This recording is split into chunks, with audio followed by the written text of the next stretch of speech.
జై శ్రీరామ్. ఈ రోజున నేను ఒక సామాజిక పరమైన వీడియో చేస్తున్నానమ్మా. ఇది నచ్చితే షేర్ చేయండి, లైక్ చేయండి.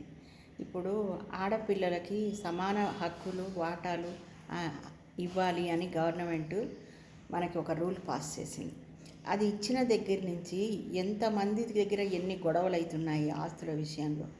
కరెక్టే, మరి మగపిల్లలు బాధ్యతలు పంచుకుంటున్నారు, వాళ్ళకి ఆస్తులు, మరి కూతుర్లు ఆస్తులు పంచుకుంటున్నారు, వాళ్ళకి ఆస్తులు ఇవ్వాలి.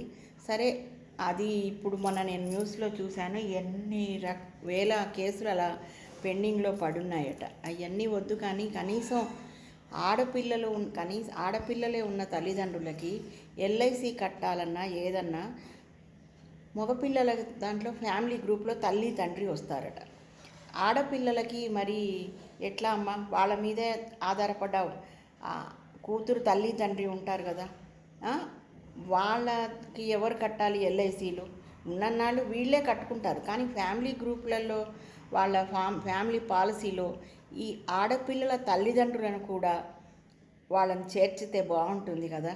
ఇది ఎందుకో నాకు వచ్చింది ఆలోచన. ఎల్ఐసి వాళ్ళు కానీ గవర్నమెంట్ కానీ ఇది కొంచెం మీరందరూ కలిసి సహకరిస్తే వాళ్ళ దాకా ఏవైనా ఇందులో ఎల్ఐసి వాళ్ళు ఎవరన్నా ఉంటే వాళ్ళకి చేర్చే ప్రయత్నం చేయండి. ఆడపిల్లల తల్లిదండ్రులకి వాళ్ళకి ఆస్తి ఉన్న ఎల్ఐసి కావాలి కదా. వాళ్ళకి ఒక వయసు వచ్చాక వాళ్ళకి ఎల్ఐసి పాలసీలు ఉండవు.